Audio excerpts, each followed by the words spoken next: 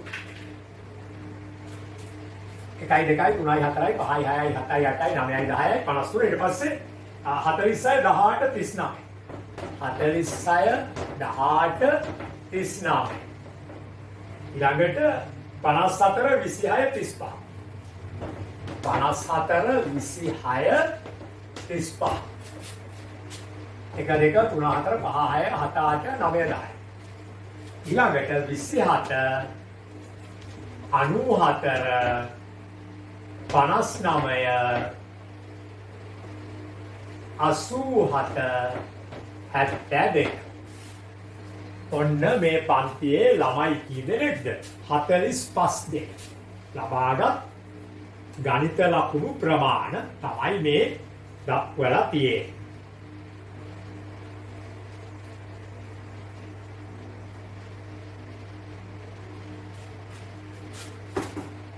දැන් එතකොට අපිට මේකේ සංඛ්‍යාත ව්‍යාප්තිය හදන්න නම් හොයන්න ඕන දෙයක් තමයි දරුවනේ දත්තවල පරාසය. වැඩිම අගයෙන් අඩුම අගය අඩු කරන. වැඩිම මෙතන පේනවා 94. බලන්න 94ට ගහන්න කෙනෙක් තව ඊට වඩා වැඩි කෙනෙක් ඉන්නවද කියලා? නෑ නේද? ඔන්න වැඩිම 94න් අපි අඩු කරනවා අඩුම. මට පළවෙනි පෙළේ අඩුම 9. 8 දෙවෙනි පෙළේ. 8 තමයි නේ. අඩු කෙරුවොත් 14න් 8ක් ගියාම 6යි. මෙතන 8යි 86යි. ඔන්න පරාසය 86යි. දැන් එදා වගේ නෙවෙයි. කලින් ගාන වගේ නෙවෙයි. කලින් ගානේ පරාස තිබුණේ 8යි. එතකොට දත්ත ටික 7යි තිබුණේ. දත්ත 8යි හිටියේ. පරාසය 7යි නම් දත්තට පරාසය 86ක් නම් දත්ත 87ක්.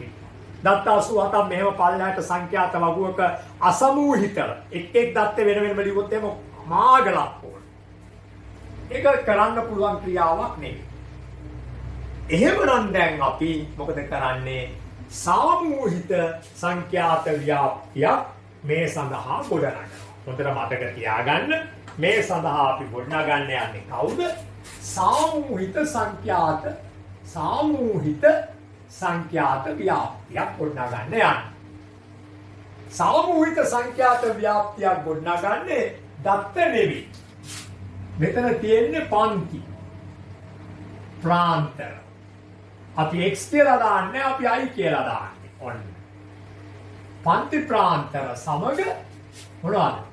ප්‍රගණන ලකුණු සහ ඉන් පස්සේ සංඛ්‍යාතය f. ඔන්න ඔහොම සංඛ්‍යාත ව්‍යාප්තියක් තමයි අපි ගොඩනගන්න ලෑස්ති වෙන්නේ. දැන් පන්ති ප්‍රාන්තර අපි කීයකට වෙන් කරමුද? අපි පන්ති ප්‍රාන්තර මේක ලොකු එකක් නේ 94 දක්වාම තියෙනවනේ. 50ක් වගේ තිබ්බනම් සාමාන්‍ය 5ක් විතර. ඒකට 10ක් වගේ වැටෙන්නේ. මේක 10ක් දාන්න. දැන් මේ 86 10න් බෙදුවා. මේ බලන්න.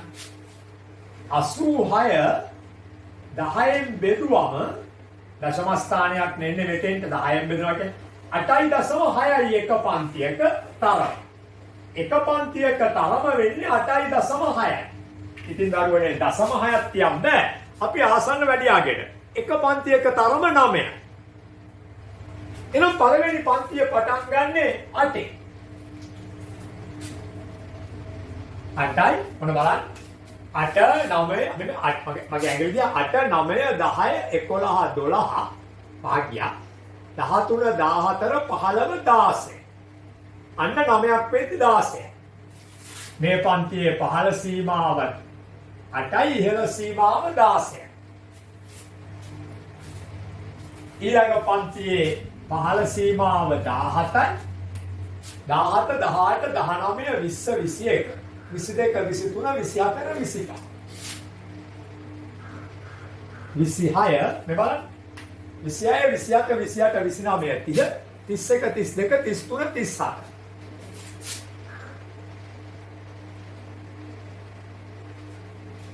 37 35 36 37 38 39 40 41 42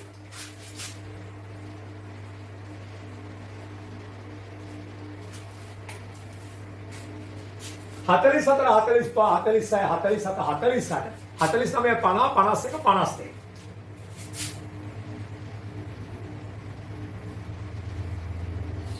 53 53 54 55 56 57 59 60 දැන් මේ 9 යද්දි මේ බලන්න තුනේ 8 7 6 5 4 3 9 එහාට යන්නේ 8යි 9යි 17 එහෙමද 6 5 4 3 2 1 බිංදුව එහෙනම් මෙතන එන්නේ මොකද්ද 61 ඉඳලා 70 මෙතන 62 මෙතන 71 ඉඳලා 79 මෙතන 80 ඉඳලා 88 මෙතන අපිට බොහොම අමාරුවෙන් තමයි ලියා ගන්න වෙන්නේ 89 ඉඳලා 97 97ක් නම් අපි ගාවනේ 94යි තියෙන්නේ. නමුත් ඉතින් කමක් නැහැ. ඔන්න ඔහොම පන්ති ප්‍රාන්තර. දැන් එක පන්ති ප්‍රාන්තරයක තරම 9. එක පන්ති ප්‍රාන්තරයක තරම 9. තරම හොයන්න බෑ මේ 16න් 8ක් අඩු කරලා. මේ පන්ති දැන් මේ වගේ පන්ති ප්‍රාන්තරයක අයිති වෙනවා 8 හෝ 8ට වැඩි 16 හෝ 16ට අඩු. මේ පන්තියට ඇතුළත් කරනවා 8 ඇතුළත් කරනවා හෝ ඊට වැඩි 16 ඇතුළත් කරනවා හෝ ඊට අඩු 17 හෝ ඊට වැඩි 25 හෝ ඊට අඩු. මේ පන්ති ප්‍රාන්තර දෙස බලන්න. පහළ සීමාව ඉහළ සීමාව පහළ සීමාව ඉහළ සීමාව පහළ සීමාව ඉහළ සීමාව පහළ සීමාව ඉහළ. ඉතා හොඳින් බලන්න. පළවෙනි පන්තියේ ඉහළ සීමාව නෙවෙයි දෙවෙනි පන්තියේ පහළ සීමාව. ඕන්න 16න් පටන් ගන්න තිබ්බා මේක. එහෙම වුණා නම් 16 ඇතුළත් වෙන්නේ 15ට. මෙතනත් 16 මෙතනත් 16 තියෙදි 16 ඇතුළත් වෙන්නේ 15ට. නමුත් මේ වගේ පන්තිවල හැම පන්තියෙන් නම් අනිත් පන්තියට එකට ගැප් එක තියලා තියෙනවා. එකම ඉලක්කම උඩ පන්තියේ ඉහළ සීමාවේ යට පන්තියේ පහළ සීමාවේ ඉන්නේ නැහැ. මම මේ කියන කතන්දරේ හොඳට අහගන්න ඕන. එතකොට 8ත් මේකට අයිති, ඊට වැඩියගේරුත් මේකට අයිති, 16ත් මේකට අයිති, ඊට අඩුවගේරුත් මේකට. 17ත් මේකට අයිති, ඊට වැඩියගේරුත් මේකට අයිති, 25ත් මේකට අයිති, ඊට අඩුවගේරුත් මේකට අයිති. 26ත් මේකට අයිති, ඊට වැඩියගේරුත් මේකට අයිති, 34ත් මේකට අයිති, ඊට අඩුවගේරුත් මේකට අයිති. දැන් දරුවනේ අපි ප්‍රගණනයක් සිදු කරනවා. ඒ වගේ ඔන්න දැන් එහෙනම් අපි මොකද කරන්නේ? ප්‍රගණනය සිදු කරද්දී 25 කපනවා. දැන් මේ වගේ එකක බොහොම ප්‍රවේශනේ. 25ට ඉස්සරහින් 1යි කියලා දානවා. හරිද? 12 කපනවා. 12ට ඉස්සරහින් 1යි කියලා දානවා මෙතෙන්. ඊළඟට 65. 65ට ඉස්සරහින් 1යි කියලා මෙතෙන්. 40. 40ට ඉස්සරහින් 1යි කියලා දානවා මෙතෙන්. මම ඉතාම පැහැදිලිවයි මේ පාඩම කරගෙන යන්නේ. 8 පන්තියේ වැඩක් කරන්නේ. 9 පන්තියේ වැඩක් කරන්නේ. 32 කපලා 32ට ඉස්සරහින් 1යි කියලා දානවා. 87 කපලා 84ට ඉස්සරහින් 1යි කියලා දානවා. 52 කපලා 52ට ඉස්සරහින් 1යි කියලා දානවා. 65 කැපුවා 65ට ඉස්සරහින් 1යි කියලා දානවා. 65 ඉන්නේ 62 70 32 ඉන්නේ 30 26 34 9 කුඩාම ඉලක්කම යන්නේ 8 16 70 මෙතෙන් 53 මෙතෙන් 67 මෙතෙන් 62 70 56 මෙතෙන් 65 62 70 එක සෙට් එක 5යි 48 48 මෙතෙන් 20 මෙතෙන් 17 මෙතෙන් 8 මෙතෙන් 43 මෙතෙන් 52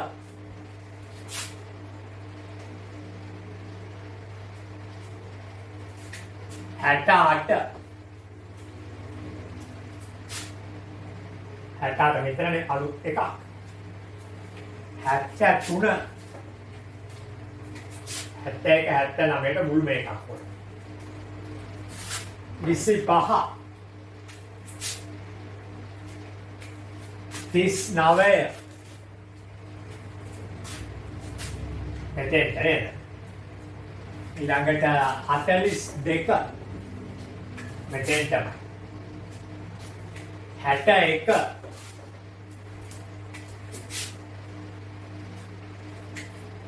22 සෙට් එකයි 37 සෙට් එකයි 45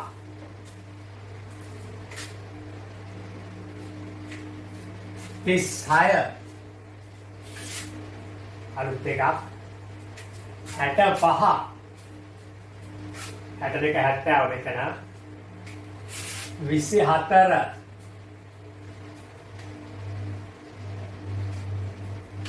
දැන් නැවතත් මම නවත්වලා තිබේ මට මම ඉතාම ක්‍රමිකව කරන්නේ මේක පිළිවෙලට එක එක කව කව හරි ප්‍රවේශම කරන්නේ ඔය වැඩේමයි කරන්නේ දෙක තුනක් අපලා යන්න එහෙම හරි 53 මෙතෙන් 46 43 52 පහයි සෙට් එකයි 18 මෙතන අලුත් එකක් පටන් ගන්නවා 39 39 43 39 54 54 මෙතන සෙට් එකයි 26 මෙතන 35 මෙතෙන් දෙනවා 72 එකේ කපද්දි කොයි පැත්තෙන් කපුවත් කමක් නැහැ 72 මෙතන 87 මෙතන 59 මෙතන 27 මෙතන සෙට් එකයි 94 අවසාන එකේ දැන් එතකොට අපි මේ වගේ සංඛ්‍යාතයන් ලියන බලමු සංඛ්‍යාතය 3යි මෙතන 6යි මෙතන 5යි මෙතන 5යි 3යි 8යි මෙතනත් 5යි 5යි 1යි 6යි 5යි 2යි 7යි 2යි 1යි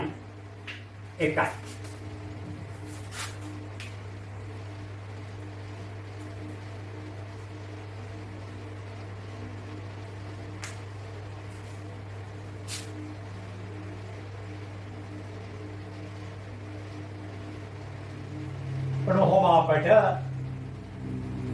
ලැබෙනවා මේ විදිහට ලැබෙනවා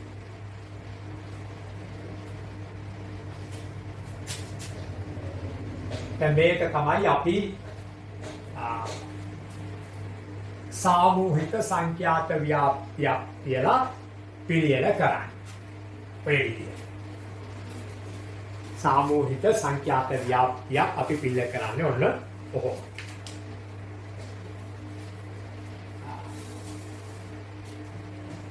right දැන් මේ එක පන්තියක මේ බලන්නකො 8 16 කියන පන්තිය 3 දෙනෙක් කියන. දැන් මේක එකතු කළොත් එහෙම 3යි 6යි 9යි 9යි 5යි 14යි 14යි 8යි 22යි 22යි 5යි 27යි 6යි 33යි 4යි 40යි 42යි 44යි 1යි 45යි. පල්ලෙහ ගන්න පුළුවන් සිග්මා F 45යි කියන. මම ඒක මෙතනින් ලියන්නම් සිග්මා F 45. දැන් තව එක්තරා වැදගත් දෙයක් මේ සාමූහික සංඛ්‍යාත ව්‍යාප්තියක් හදුවම ඒ ගැන අපි මතක තියාගන්නට ඕන. ඒ තමයි දැන් මේ 3 දෙනෙක් ලබාගත් ලකුණු 8 ඉඳන් 16. මේ 6 දෙනෙක් ලබාගත් ලකුණු දැන් මේවා ටික අපිට පේන්නේ නැහැ. අපිට කෙලින්ම මේ සංඛ්‍යාත ව්‍යාප්තිය සාමූහික සංඛ්‍යාත ව්‍යාප්තිය දුන්නොත් එහෙම මේ මොකුත් නැහැ අපිට. එතකොට මේ 3 දෙනාගෙන් එක්කෙනෙක් මධ්‍යන මැද වශයෙන් ගත්ත ලකුණු ප්‍රමාණය කියාගන්න බෑ. මේ 3 දෙනා 8 ඉඳන් 16ට ලකුණු ලබා ගන්නයි. මේ 6 දෙනා 17 ඉඳන් 25ට ලකුණු ලබා ගන්නයි. මේ 5 දෙනා 26 ඉඳන් 34ට ලකුණු ලබා ගන්නයි. මේ 8 දෙනා 35 ඉඳන් 48ට ලකුණු ලබා ගන්නයි. ඒ නිසා අපි මේ එක එක්කෙනාට අදාළ ලකුණක් තීරණය කිරීම සඳහා මේ සංඛ්‍යාත වගුවේ පන්ති ප්‍රාන්තර වලින් තමයි ලැබී ඇත්තේ. පන්ති ප්‍රාන්තරවල මධ්‍යාගය හොයනවා. මධ්‍යාගයට අපි x කියනවා. දැන් මතකයි x කියලා දැන් මොකද්ද අය ගණනට කලින්. දැන් මේ මධ්‍යාගය කියන්නේ මේ තුන් දෙනාගේ අය ගණන වගේ. මධ්‍යාගය සොයන්නේ මෙහෙමයි. පන්ති ප්‍රාන්තරයේ පහළ සීමාවයි ඉහළ සීමාවයි එකතු කරනවා. පහළ සීමාව 8යි ඉහළ සීමාව 16යි. 16යි 8යි 24යි. බෙදනවා දෙකෙන්. 24 දෙකෙන් බෙදුවම 12යි. ඔන්න 12යි. ඊළඟේදී 17යි 25යි එකතු කරනවා. 7යි 5යි 12යි 2යි 1යි 3යි 1යි 4යි 42 දෙකෙන් බෙදුවම 21යි. 21යි. ඊළඟට 26යි 34යි එකතු කරනවා. 6යි 4යි 10යි 3යි 2යි 5යි 1යි 6යි 62න් බෙදුවම 30යි. මේකේ මධ්‍යාගය 30යි. ඊළඟට 35 43 35යි 43යි 5යි 3යි 8යි 3යි 4යි 7යි 78 දෙකෙන් බෙදුවම දෙවරක් 3 6යි 18 දෙවරක් 9යි 39යි. 12 ඉඳලා මේ මධ්‍යගය යන හැටි 12ට 9ක් එකතු කළාම 21යි. 21යි 9යි 30යි. 30යි 9යි 39යි. දැන් ඉතිරි මධ්‍යගය ලියන්න පුළුවන්. 39යි 9යි 48යි. 48යි 9යි 57යි. 57යි 9යි 66යි. 66යි 9යි 75යි. 75යි 9යි 84යි. 84යි 9යි 93යි. දැන් බලන්න මේ අන්තිම එක. අන්තිම බලන්නේ 89යි 97යි එකතු කළාම 9යි 7යි 16න් 6 දැම්ම එකක් ඉතුරුයි. මෙතන 186 දෙකෙන් බෙදපුවම දෙවරක් 9යි දෙවරක් 3යි 93යි. ඔය විදිහයි. මධ්‍යගයන් යන්නේ අර පන්ති ප්‍රාන්තරවල තරම 9නේ. ඒ නිසා මධ්‍යගයන් වැඩි වෙන්නේ 9. පන්ති ප්‍රාන්තරවල තරම 9. ඇත්ත වශයෙන් මධ්‍යගය හොයන්නේ කොහොමද? පන්ති ප්‍රාන්තරයක පහළ සීමාවයි ඉහළ සීමාවයි එකතු කරලා දෙකෙන් බෙදීම. ඒ වුණානේ ඇත්තටම මධ්‍යගය කියන්නේ පන්තියේ මැදාගය. ඒක පන්තියේ පහළ සීමාවයි ඉහළ සීමාවයි එකතු කරලා දෙකෙන් බෙදීමෙන් අපි ලබා ගන්නවා. හොඳයි. දැන් අපි අපේ අභ්‍යාසෙට හරි අපි අපේ 26 වෙනි පාඩමේ පළවෙනි අභ්‍යාසෙ මුලින්ම කරනවා 4 වෙනි ගාන. පළවෙනි අභ්‍යාස 26යි 2 4 වෙනි ගාන. 4 වෙනි ගැටලුව. හරිද බලා ගන්නවා. මෙහෙමනේ තියෙන්නේ. පාසලක මුල් වාරය තුල පාසල් පැමිණි ශිෂ්‍ය සංඛ්‍යාව ඇසුරේ. පාසලේ ෆස්ට් ටර්ම් එකේ පළවෙනි වාරේ පාසල් පැමිණි ශිෂ්‍ය සංඛ්‍යාව ඇසුරෙන් සකස් කළ සාමූහික සංඛ්‍යාත ව්‍යාප්තිය පහත දැක්වේ. මෙන්න බලන්න. දිනක පැමිණි ළමුන් ගණන. ඔන්න ළමුන් ගණන. එවත් අය. හරි? ඊට පස්සේ දීලා තියෙනවා මොකද්ද? මධ්‍යගය අපි හදන්න ඕන. මධ්‍යගය x අපි හදන්න ඕන. ඊට පස්සේ දින ගණන. එවත් සංඛ්‍යාතේ f දෙනවා. ඔන්න බලන්න. මේ තුන්වෙනි ගාන අපි හදන්නේ තුන්වෙනි ගාන. හතරවෙනි තුන්වෙනි ගාන. හරි? බලන්න ළමුන් ගන්න 531යි 550යි. දැන් මධ්‍යගයේ සොයන්නේ මේ දෙක එකතු කරලා. 1යි 3යි 5යි 8යි 5යි 5යි 10යි. 1081 දෙකෙන් බෙදලා. දෙවරක් 5යි 10ට 8ට දෙවරක් 4යි එකට දෙවරක් නෑ බිඳුවයි එකක් ඉතුරුයි ඒකට බිඳුවක් ගත්තම 10යි 10ට දෙවරක් 5යි. ඔන්න දශම ස්ථානයක් එනවා. මොකද මේක පොත්තේ සංඛ්‍යාවක් නේ. 540යි දශම 5යි. හරි? ඊළඟට 551 570.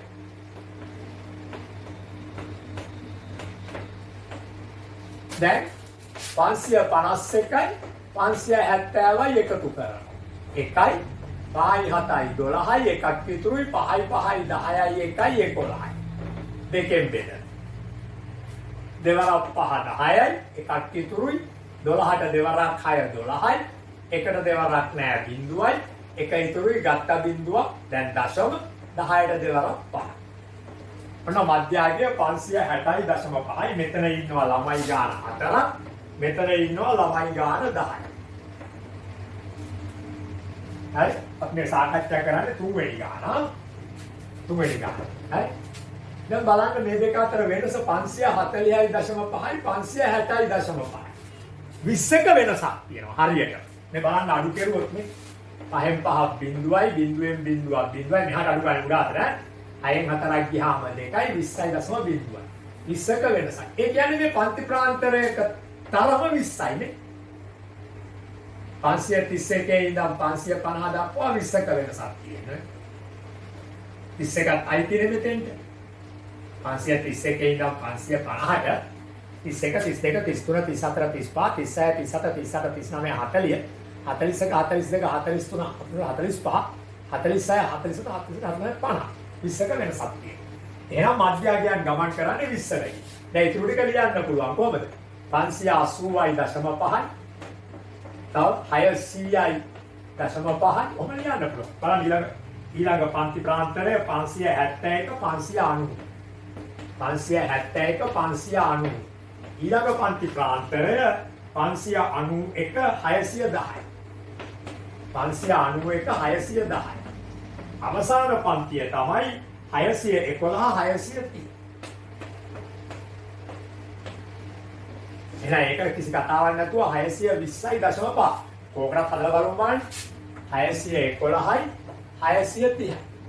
මෙතන 1යි මෙතන 1යි 3යි 4යි මෙතන 6යි 6යි 12යි දෙකෙන් බෙදුවම දෙවරක් 6යි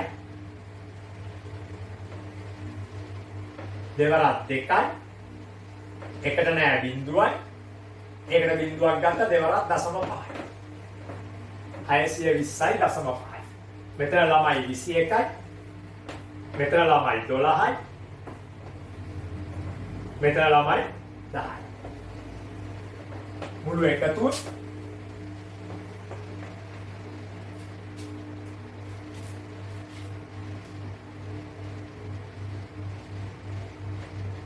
සර් දින ගන්න දින 4යි දින 10යි දින 21යි දින 12යි දින 10යි නාන මුළු දින ගන්න 4යි 1යි 5යි 5යි 2යි 7යි 1යි 2යි 3යි 1යි 4යි 1යි 5යි දින 57ක් තමයි මේ පළවෙනි වාරයේ ඒක දීලා තියෙනවා සාමාන්‍ය මේක අපි සැලකිට භාජනය කරලා තියෙන අවස්ථාවේ තියෙනවා. දැන් ඉතාල වැදගත් තවත් එක දත්තයක් මම මේ ගැන මතක් කරනවා.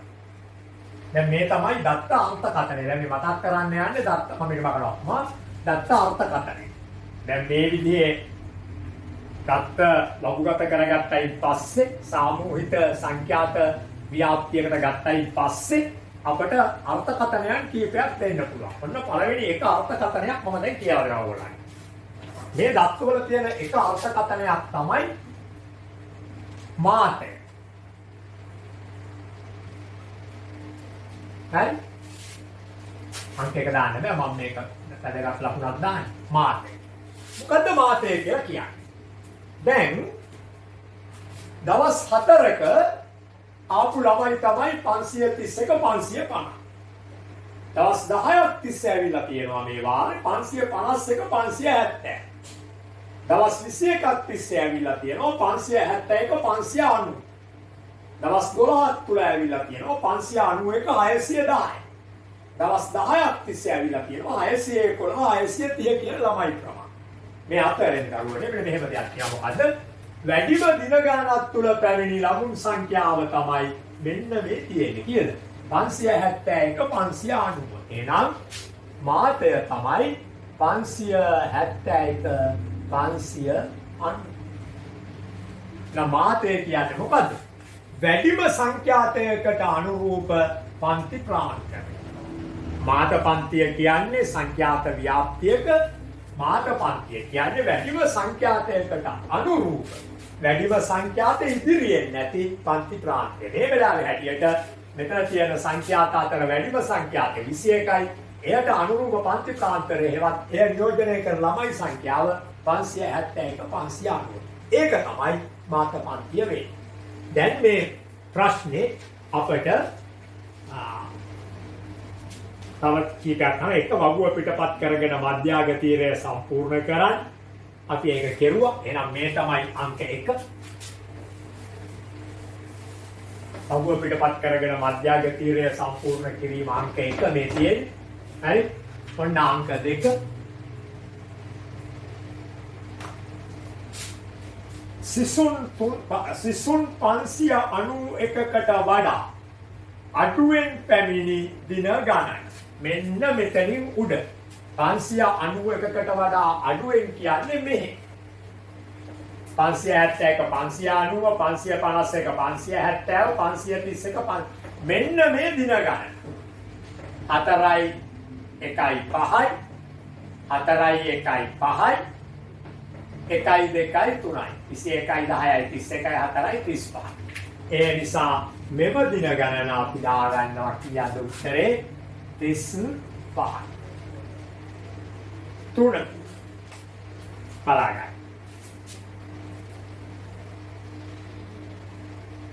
සිසුන් 570කට වඩා වැඩියෙන් පැමිණි දින ගණන.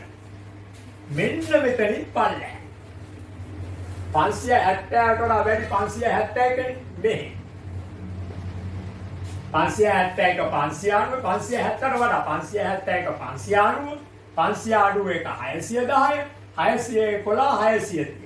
එහෙනම් 1යි 2යි 3යි 2යි 1යි 3යි 1යි 4යි දින 43. දින 43. 4 එම වාරේ පාසල පැවැත්වූ දින ගණන 57යි. අනිත් කාරික කොවිඩ් වලට වහලා ඒකයි 57යි. ඔන්න ඔහම අපි මේ තුන්වෙනි ගාන අවසන් කරලා දැන් අපි එනවා මෙම අභ්‍යාසෙම 4වෙනි ගාන. මෙම අභ්‍යාසෙම 4වෙනි ගාන.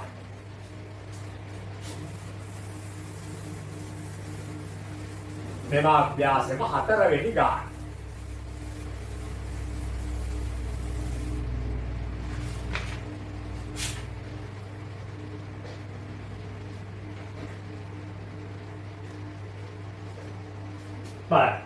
විදුලි බල්බයක ආයු කාලය පරීක්ෂා කරනවා. දැන් විදුලි බල්බ පත්තු කරපුවම ආයු කාල තියෙනවා. දැන් අපි නම් බල්බයක් දාගෙන පැය 500 ගණන් පත්තු කරන් ඉන්නේ නැහැ. මේක පිච්චෙන්නේ කොයි වෙලාවෙකවත් කොරලොසක් දිහා බලන් ඉන්නේ නැහැ.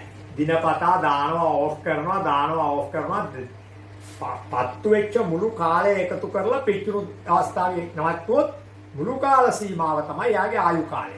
සමහරට අවුරුදු 5ක් එයා අපේ ගෙදරක හෝල්ඩරයක් අස්සේ වරින් වර on off පත්තු නිවෙනවා. එතකොට ඒ කාල සීමා එකතු කරාම ආයු කාලය. එහෙමයි ගණන් ගන්නන්නේ.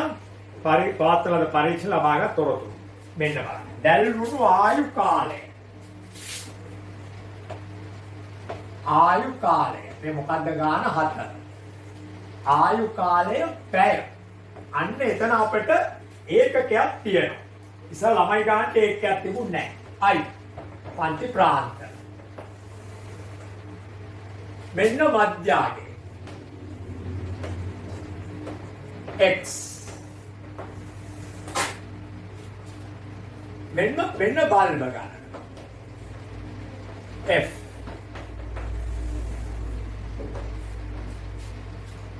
පැය 100 200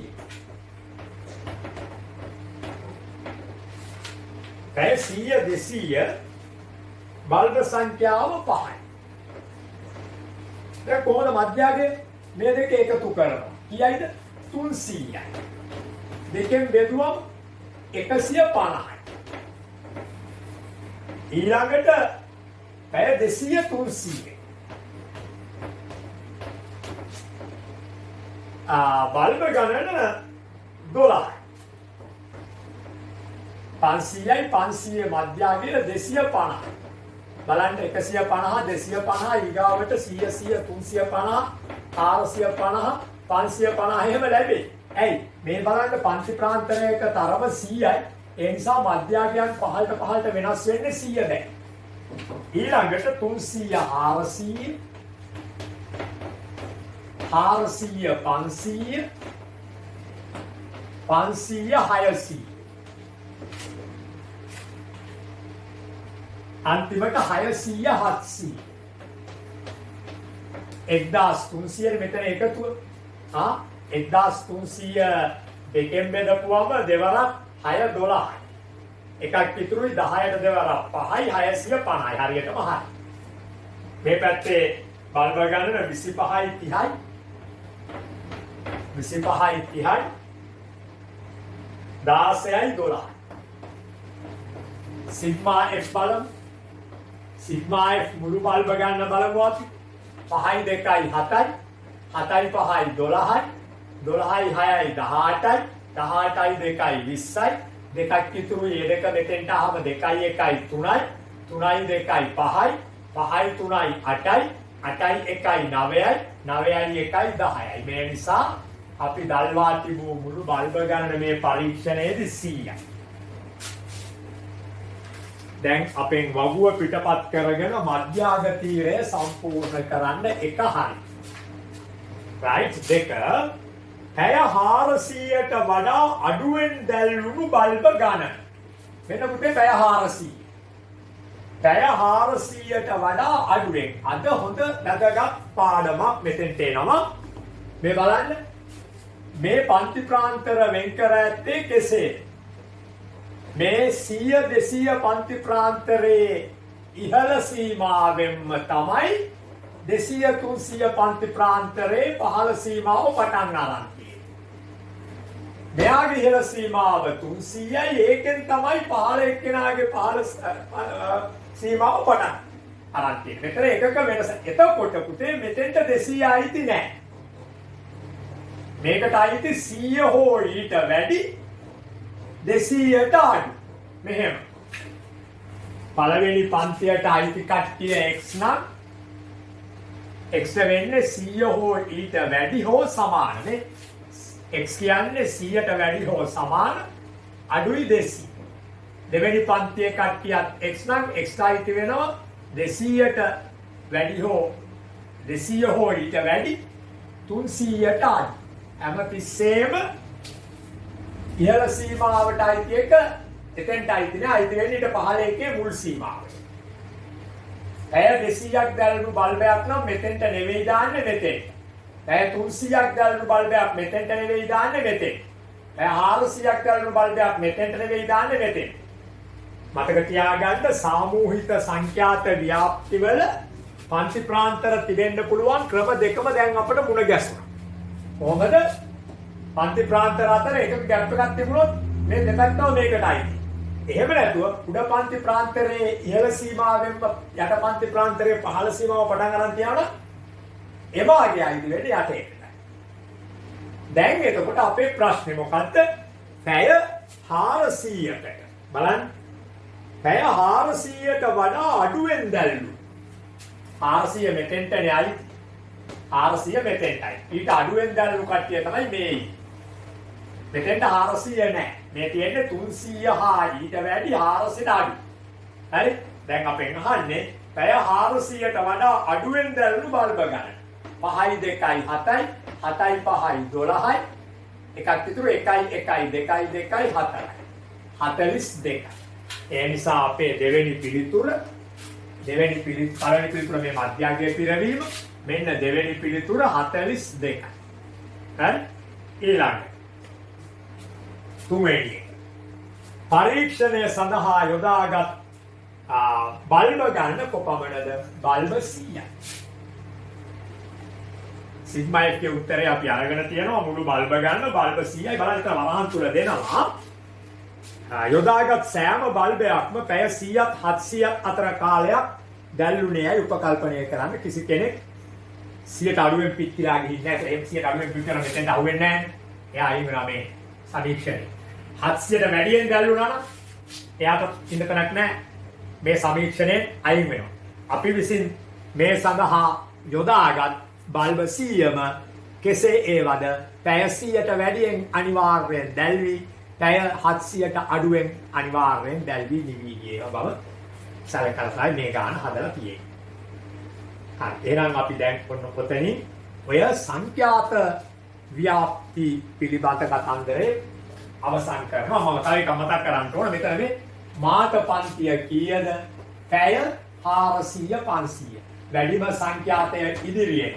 වැඩිම සංඛ්‍යාතය 30යි. 30ට අනුරූප පන්ති ප්‍රාන්තරය. මේකේ මාත පන්තිය ඇහුවා නම් මාත පන්තිය ලියන්නේ 400 500 නිකන් නෙවෙයි පැය. ඊසරේ එකේදී අපිට මෙතෙන්ට ඒකකයක් තිබුණේ නැහැ. මේ පන්ති ප්‍රාන්තර තීරුවට ඒකකයක් අද තියෙන නිසා ඒ ඒකකය ලබා ගන්න හැම පිළිතුරේම තියෙනවා. ඔන්න ඔහොමයි මාත පන්තියට අපි එන්නේ. right. එහෙනම් දැන් ඔන්න අපි සාමූහික සංඛ්‍යාත ව්‍යාප්තියක් පිළියෙල කිරීම. මොකද්ද සංඛ්‍යා ව්‍යාප්තියක පරාසය? වැඩිමාගයෙන් අඩුමාගේ අඩු කරලායි පරාසය ලබා ගන්න. ඒ පරාසය ලබා ගැනීම සාමූහික සංඛ්‍යාත ව්‍යාප්තියක් පිළියෙල කිරීම සඳහා අවශ්‍ය වුණා අපිට. ඊළඟට මොකද්ද මාත පන්තිය? කොහොමද පන්ති ප්‍රාන්තරයක මධ්‍යගය පිළියෙල කරන්නේ සහ කොහොමද අපි සංඛ්‍යා සමූහයක් තුලින් සංඛ්‍යාත ව්‍යාප්තියකට එන්නේ ප්‍රගණනය කරමි. සාමූහිත හෝ අසාමූහිත කරලා තියෙනවා.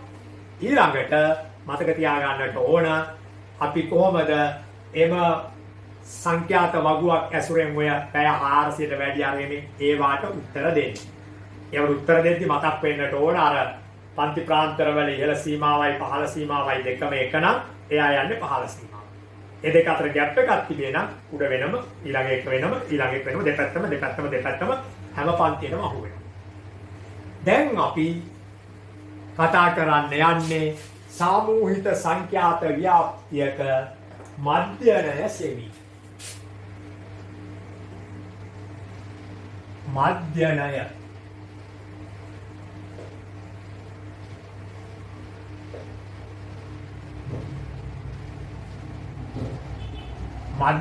සෙවි.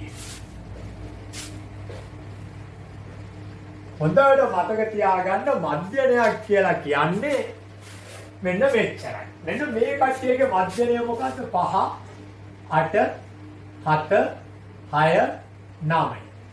මේ ඉලක්කම් ටිකේ මධ්‍යනය මොකක්ද? මේ ඉලක්කම් ටික එකතු කරනවා. 5 ධන 8 ධන 7 ධන 6 ධන 9 බෙදනවා 1 2 3 4 5. ඉලක්කම් සංඛ්‍යාවයි.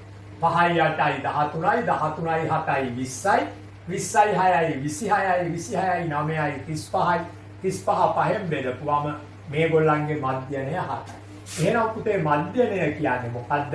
මුළු එකතුව බෙදීම අවයව ගණන.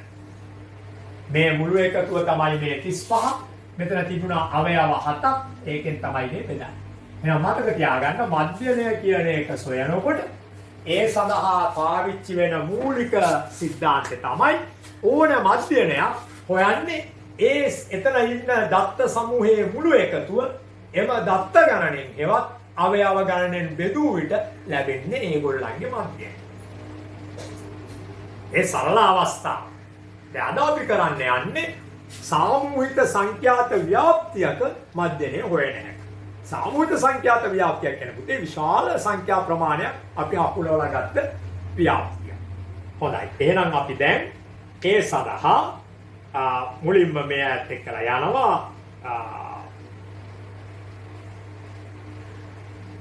පළවෙනි ගානට 26යි 2 අභ්‍යාසය. 26යි 2 අභ්‍යාසය පළවෙනි ගාන. 26යි 2 පළවෙනි ගාන. ඔන්න බලන්න.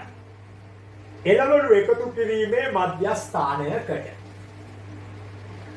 ගොවීන් විසින් ගෙනෙනු ලබන එළවලු ප්‍රමාණ පිළිබඳව කරන ලද සමීක්ෂණයකදී එළවලු එකතු කිරීමේ මධ්‍යස්ථාන කියන්නේ ආර්ථික මධ්‍යස්ථානකින් තියෙන්නේ. ඒ වගේ එකකට ගොවීන් විසින් තමන්ගේ ගොවි පළවල් අස්වනු නෙලලා ඒ අස්වනු ගේනවා හැමදාම උදේ.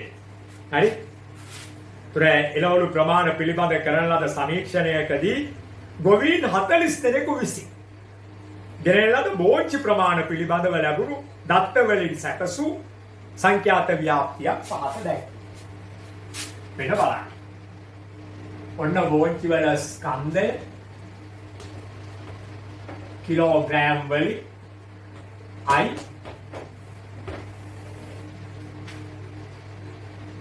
14 ඊළඟට 18 22 අන්න දැන් මේ වගේ ව්‍යාප්තියක නම් කිලෝග්‍රෑම් 18 දාන්න පහලෙට. ඒ වෙන එක අතර ગેප් එකක් නැහැ.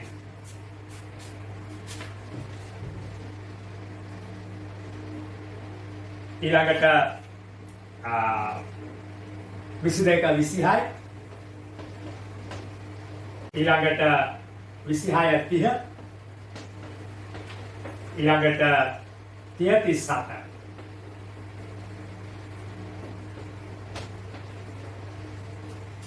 ගොවීන් ගණන F ගොවීන් ගණන F 14 18 අතර ගෙනාපු ගොවීන් 3යි 18 22 අතර ගෙනාපු ගොවීන් 7යි 22 26 අතර ගෙනාපු ගොවීන් 15යි 26 30 අතර ගෙනාපු ගොවීන් 11යි 30 34 අතර ගෙනාපු ගොවීන් 4යි. අද සිග්මා F එකතු කර ඉන්න දෙයක් නැහැ. ඇයි? මේ ගැටලුවේ කියනවා ගොවීන් 40 දෙනෙකු විසින් ගෙනෙන ලද බෝංචි ප්‍රමාණ පිළිබඳව ලැබුණු දත්ත වලින්. එහෙනම් මෙතන කිසිම කතාවක් නැහැ. 40.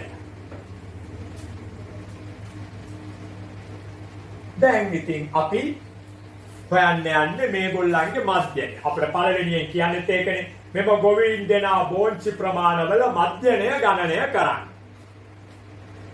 දැන් මුලින්ම මේ සංඛ්‍යාත ව්‍යාප්තිය තව එක අඩුවක් තියෙනවා. මොකද්ද? මේ එක පන්තියට අදාළ අගය කීයද කියන එකට දල උත්තරේ හෙවත් මධ්‍යාගය. මේ ගොවීන් 3 දෙනා විසින් කොච්චර බෝංචි කිලෝග්‍රෑම් ගෙනාවද එක්කෙනෙක්? අපේ උත්තරේ 14 ඉඳන් 18. එහෙම බෑ. මෙන්න මෙච්චරයි මේ 3 දෙනා හැම එක්කෙනාම මෙච්චර මේ ප්‍රමාණය ගෙනා. මේ 7 දෙනාම එක්කෙනෙක් මෙච්චර බෝංචි. අර ඒ අගය කියන්නේ මේ දෙක එකතු කළා දෙකෙන් බෙදෙනවා. 4යි 8යි 12යි 1යි 1යි 2යි 1යි 3යි 32යි 32 දෙකෙන් බෙදුවම 16යි. මේ මොකද්ද? මධ්‍ය අගය. x ඔන්න මධ්‍ය අගය. හරිද? එතකොට 16යි. ඊළඟට මේ බලන්න මේ දෙක අතර තියෙන පරතරය දැන් බලන්නකො. 8යි 2යි 10යි 1යි 2යි 3යි 1යි 4යි 40 40 දෙකෙන් බෙදුවම 20යි. 4 වෙනස් වෙනවා. මේ දෙක අතර තියෙන්නේ මේක තියෙන තරම බලන්න 14 15 16 17 18 දාන්න බෑනේ මේකට. මෙතන 18නේ. මේකට 18 19 20 21 22 දාන්න බෑ 22. පන්තියක තරම 4 නම් මේවා 4 4 යන්නේ. කිසි කතාවක් නෑ. මෙතන 24යි, මෙතන 28යි, මෙතන 32යි. කොහොමවත් මේක චෙක් කරමු. 3යි 4යි, sorry 0යි 4යි 4යි 3යි 3යි 6යි. 64 දෙකෙන් බෙදුවම 32යි. දැන් මධ්‍යනය සොයන්න අපි මේ ගොවීන් 3 දෙනා එකෙක් බෝංචි කිලෝග්‍රෑම් දල වශයෙන් 16 බැගින් නම් 3 වරක් 16 48යි. මොකද කෙරුවේ? මේ දෙක ගුණ කෙරුවා. අපි එම වගුවට කියනවා fx කියලා. ඔන්න මධ්‍යනය සොයීමේ එක ක්‍රමයක් තමයි fx වගුව භාවිතය. fx කියන්නේ මුළු අගය. මේ ගොවීන් 3 දෙනා එක් ගොවියෙක් 16 බැගින් 3 වරක් 16 48යි. හරි? එතකොට දැන් බලන්න ඊගාවට මේ 7 වරක් 2 14යි 140යි. මේ 7 දෙනාම එකතු වෙලා බෝංචි කිලෝග්‍රෑම් 140යි. මේ 3 දෙනාම එකතු වෙලා බෝංචි කිලෝග්‍රෑම් 48යි. 15 වරක් 4 60යි. 6ක් ඉතුරුයි. 15 වරක් 2 30යි 6යි 30යි. 360යි. 11 වරක් 8 88යි. 8ක් ඉතුරුයි. 11 වරක් 2 22යි 8යි 30යි 308යි. 4 රත් 2 8යි 4 රත් 3 12යි 138යි 4 රත් 2 8යි 4 රත් 3 128යි දැන් මෙන්න එකතු කරනවා මොකද්ද fx අපි කියමු sigma fx 8යි 16යි 8යි 24න් 4 දෙකක් ඉතුරුයි ඒ දෙකයි මේ 4යි 6යි 4යි 10යි 6යි 16යි 2යි 18යි එකක් ඉතුරුයි ඒකයි මේකයි 2යි 3යි 5යි 3යි 8යි 1යි 9යි 984යි ආයෙ පොඩ්ඩක් චෙක් කරමු අපේ ගුණිතයන් සහ එකතු 3 වරක් 6 18යි 3 වරක් 1 3යි 1යි 4යි 48යි 7 වරක් 2 14යි 140යි 15 වරක් 4 60යි 6ක් ඉතුරුයි 15 වරක් 2 30යි 36යි 15 වරක් චක්‍රේ බැරි අය හෙමින් පහෙන් වැඩි කරලා එකෙන් වැඩි කරලා ෂේප් එකේ හදා ගන්නවා හරිනේ ඊගාවට 11 වරක් 8 88යි 8ක් ඉතුරුයි 11 වරක් 2 22යි 8යි 30යි 4 වරක් 2 8යි 4 වරක් 3 12යි 8යි 8යි 8යි 16යි 8යි 24න් දෙකක් ඉතුරුයි 4යි 2යි 6යි 4යි 10යි 6යි 16යි 2යි 18න් 8 එකක් ඉතුරු 1 1යි 2යි 3යි 5යි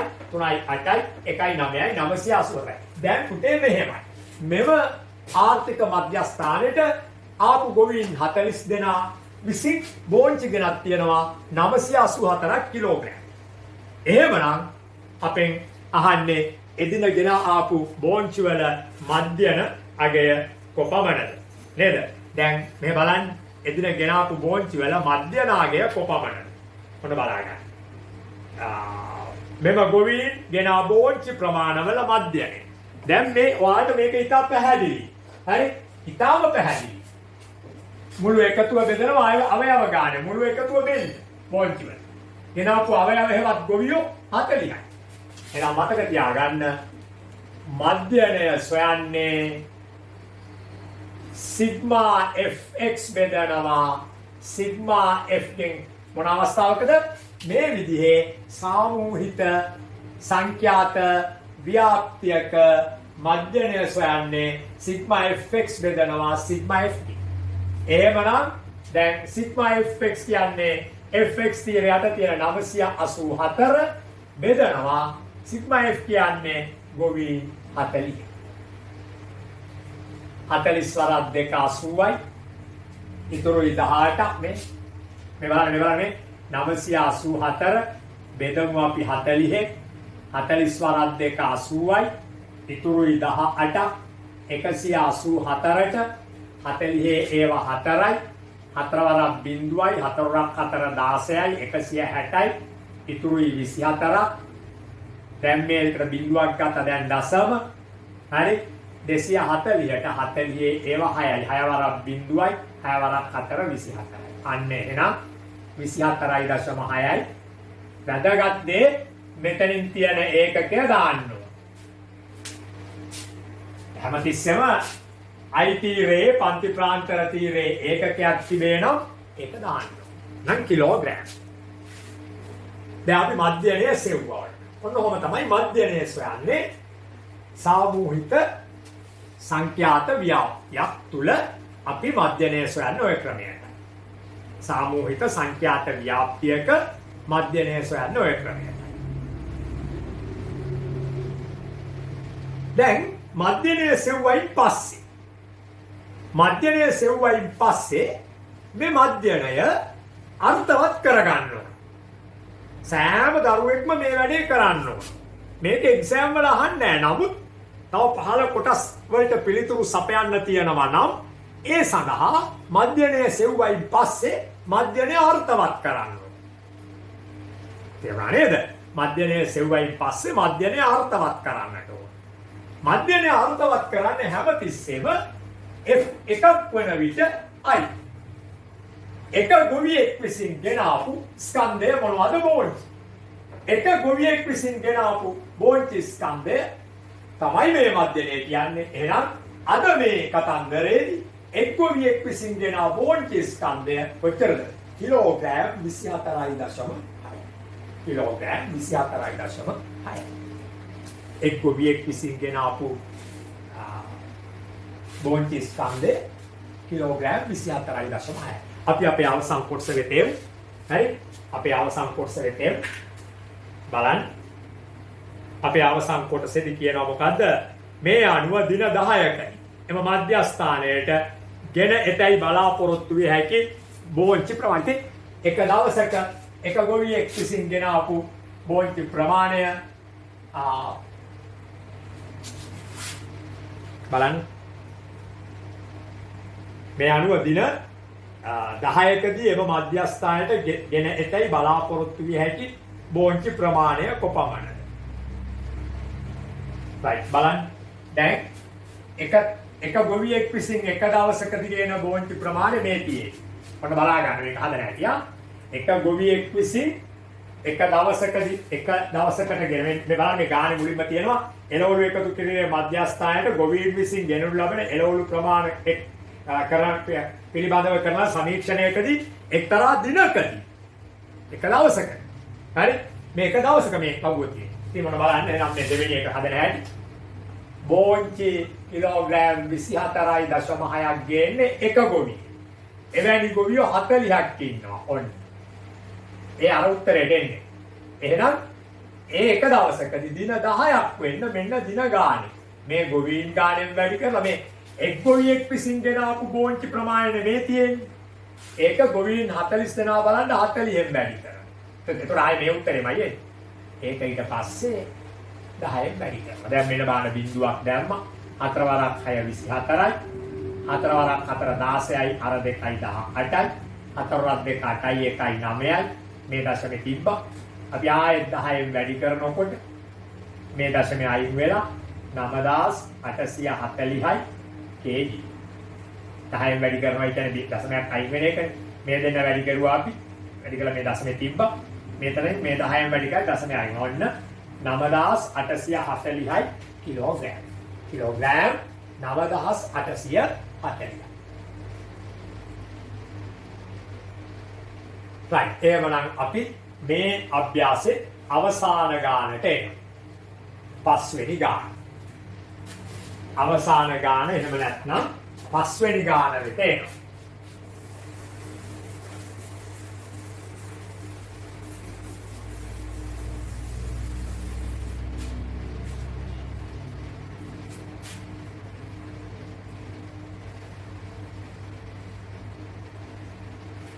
හැමතිස්සෙම මධ්‍යනය සඳහා අපේ තීරණය මොකද්ද? මුළු එකතුව බෙදීම අවයව ගන්න. තමයි මධ්‍යනය කියන්නේ. ඔන්න අපි අවසාන ගන්න.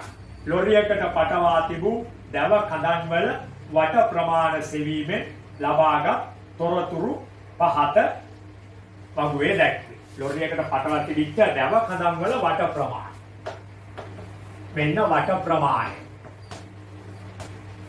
වට ප්‍රමාණය සෙන්ටිමීටර. හයි. මෙන්න සංඛ්‍යාතය. කඳන් ගණන. F. එතකොට බිඳුව 25.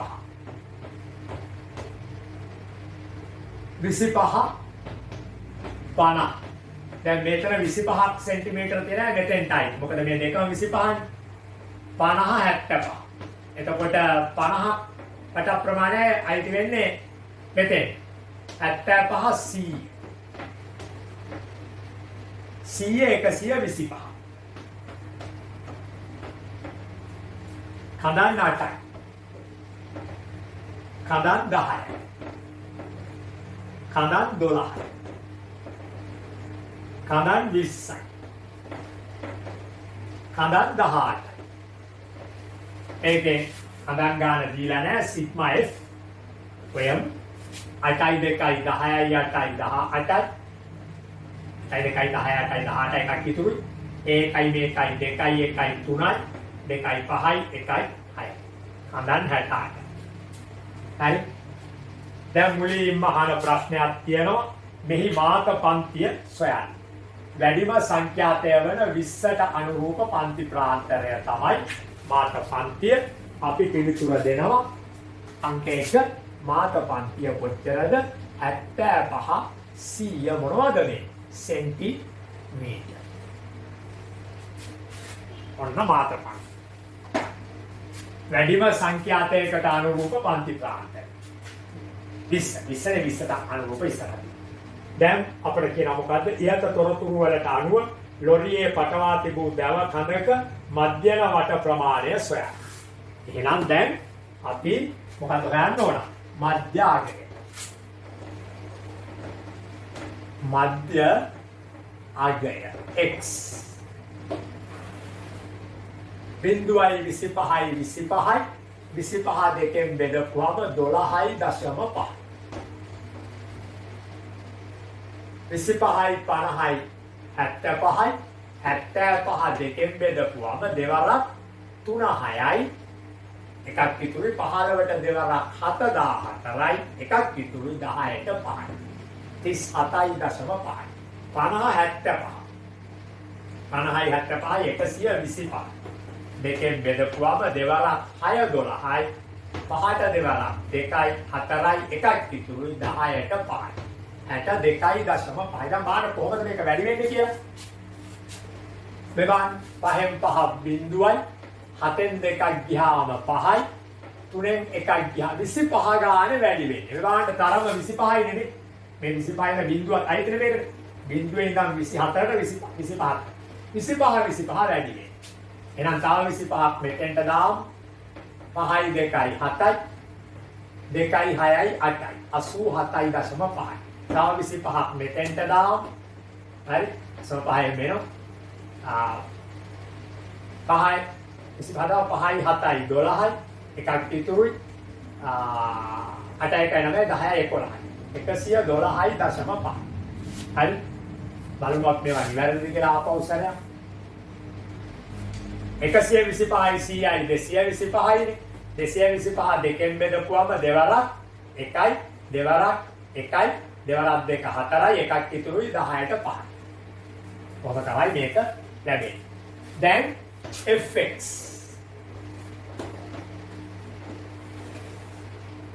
තියෙන්නේ. මධ්‍යනය සොයන්නේ කොහොමද?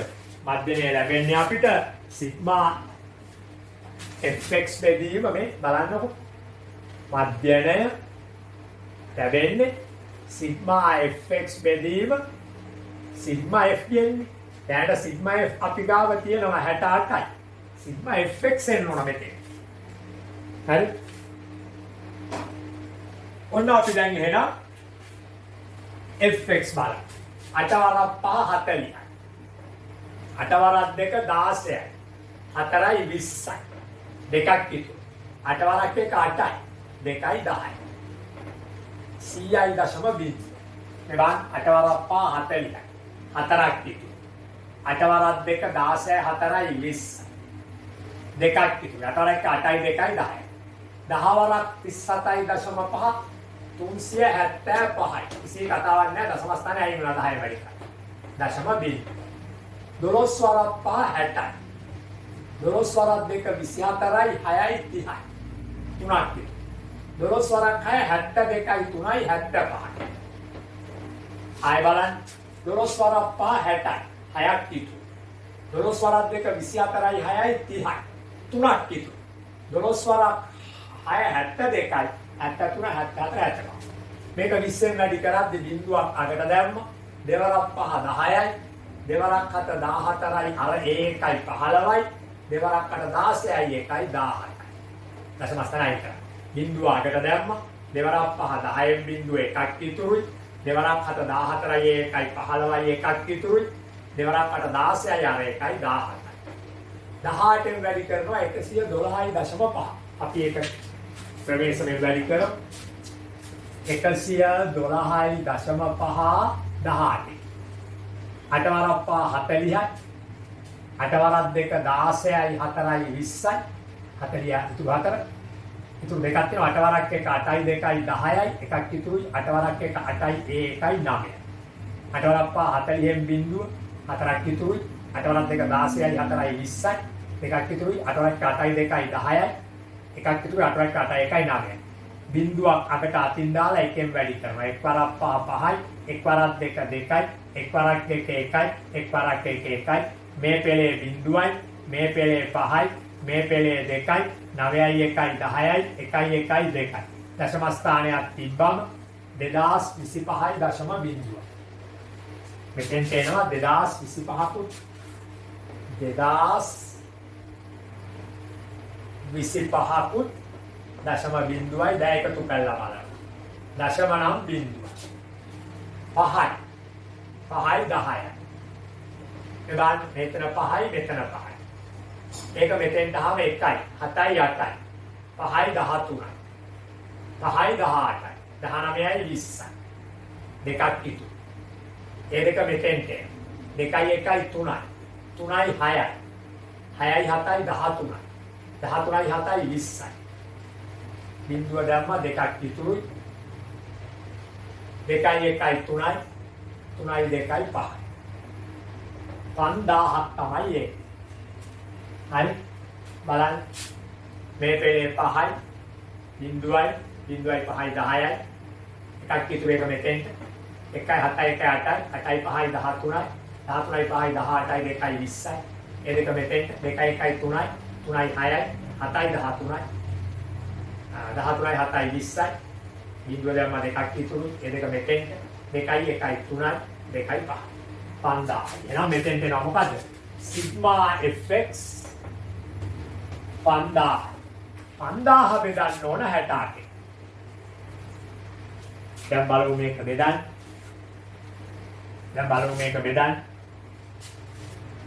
5000 68. 50 නෑ 50 68 නෑ. මං හිතන්නේ 8ක් කියයි. 8 වරක් 8 64යි 8 වරක් 6 48යි 49 50 51 52 53 වැඩි 7යි 7 වරක් 8 56යි 5ක් ඉතුරුයි 7 වරක් 6 42යි 5යි 47යි අය බලන්න 7 වරක් 8 56යි 5ක් ඉතුරුයි 7 වරක් 6 42යි 43 44 45 46 47 මේ පෙළේ 10න් 6ක් ගියාම 4යි. මෙතෙන්ට ගත්තා මෙතනත් දැන් තියෙන 9 9න් 7ක් ගියාම 2යි. මෙතන ගත්ත නිසා 24යි. 240යි. 3ක් යා. 3 වරක් 8 24යි. දෙකක් ඉතුරුයි 3 වරක් 6 18යි 19යි 20යි. 10න් 6ක් ගියා 4ක් ගියාම 6යි. මෙතන 3යි. ගත්ත බිඳුවක් 360යි. 5ක් කියයි. 5 වරක් 8 40යි. 5 වරක් 6 30යි. 4යි 34යි. තවත් නම් දෙකක් 20ක් ඉතුරු. අපි ඉතින් ඔය ඇති දැන්. ඒ නිසා අපේ උත්තරේ 73.5යි. මෙතන ඒකකයක් තියෙනවා දරුවනේ සෙන්ටිමීටර්. ඒ නිසා සෙන්ටිමීටර්. දැන් මධ්‍යමයේ අර්ථවත් කෙරුවා. ගාන අවසන් කරලා. එක F එකක් වන විටයි මධ්‍යමයේ අර්ථවත් වෙන්නේ හැමදාම F එකක් වන විටයි. එහෙනම් එක් තඳක වට ප්‍රමාණය දල වශයෙන් සෙන්ටිමීටර 73.5. මේ ලොරියට පටවා තිබූ කඳන් 68න් ඕනෑම කඳක් ගත්තොත් අප්‍රමාද්‍යන වශයෙන් එම කඳේ වට ප්‍රමාණය කියන්න පුළුවන් සෙන්ටිමීටර 73.5ක් කියලා. ඔහොම තමයි අපි සාමූහික සංඛ්‍යාත ව්‍යාප්තියකින් මධ්‍යනය සොයන්නේ. එවානේ සාමූහික සංඛ්‍යාත ව්‍යාප්තියක මධ්‍යනය සොයන්නේ ඔන්න. දැන් අද අපි වැදගත් කරු රසක් ඉගෙන ගත්තා මේ සංඛ්‍යාත ව්‍යාප්ති කියන පාඩමේ 10 පන්තියේ 3 වෙනි වාරේ 26 වෙනි පාඩම. මේක මම විශේෂයෙන් දැන් කළේ පසුව 10 පන්තියේ මම මේක කරන්නේ නැහැ. විශේෂයෙන් දැන් කළේ 11 වසරේ ළමයින්ගේ පාඩමක් කිරීමේ පෙර පුහුණුවක් විදිහට. ඒ නිසා මේ කොටස සමග 10 වසර පන්තියේ ළමයින් මේ වැඩේ කරගත යුතුමයි. 11 වසර ළමයිනුත් මේ වැඩේ කරගත යුතුයි. 11 වසර ළමයි මේ සඳහා තමන්ගේ 10 2 අච්චුකොට පරිහරණය කරගන්න. දැන් ඔයාලට ඉතුරුයි තව 2 3 4. හරි 26 2 අභ්‍යාසෙ 2 3 4 ගැටලු. ඒ වගේම 26යි 1 අභ්‍යාසෙ මම හිතන්නේ 1 2 ගැටලු. 26යි 1 අභ්‍යාසයේ 1 2 ගැටලු දෙකයි මේ 26යි 2 අභ්‍යාසයේ 2 3 4 ගැටලුයි ඉතිරිලා. ඒ ඉතිරි ගැටලු ටික සාදා නිම කරගත යුතුයි අද. හරි. දැන් නැවතත් මතක් කරනවා මේක අපි නොමිලේ කරන ඊටාම සත්භාවයෙන් කරන ක්‍රියාවල ඕගොල්ලොත් ඒ සත්ක්‍රියාවට සත්ක්‍රියාවක් කරනවා. මොකද්ද? සියලුම දන්න හිතවත් සිසුන් සිසුවියන්ට මේ හා සමග සම්බන්ධ වීමට අදාළ ලින්ක් එක ලබා දීලා එයාට කතා කරලා කියලා ටෙලිෆෝන් එකකින් කියලා තව පුළුවන් තරම් අයට සම්බන්ධ වෙන්න අරින්න. මම දැන් මේ දිනවල 9 වෙනි ශ්‍රේණියේ 10 වෙනි ශ්‍රේණියේ 11 වෙනි ශ්‍රේණියේ ගණිත විද්‍යා පාඩම් රැසක් මේ ක්‍රමයට දෙනවා. ඒ නිසා ඔයාලා අඳුරන 10 ශ්‍රේණි පමණක් නෙවෙයි 9 ශ්‍රේණි 10 ශ්‍රේණි 11 ශ්‍රේණි කියන ශ්‍රේණි තුනේම හිතවත් යාළුවන්ට මේවා සමග මේ පාඩම් සමග සම්බන්ධ වීමට මතක් කරා. හොඳයි. එහෙනම් මේ අපි කතා කළේ සාමූහික සංඛ්‍යාත ව්‍යාප්තියක මධ්‍යනයේ සොයන හැටි. නමුත් ඉතා විශාල සාමූහික සංඛ්‍යාත ව්‍යාප්තියක මධ්‍යනයේ සොයන්න මේක වෙහෙස කරනවා. මේ fx හොයලා කරන ක්‍රමය වෙහෙස කරනවා. ඒ නිසා විශාල සංඛ්‍යා ව්‍යාප්තියක මේ fx තීරේ ලොකු ඉලක්කම් එන. fx තීරෙකට ලොකු ඉලක්කම්.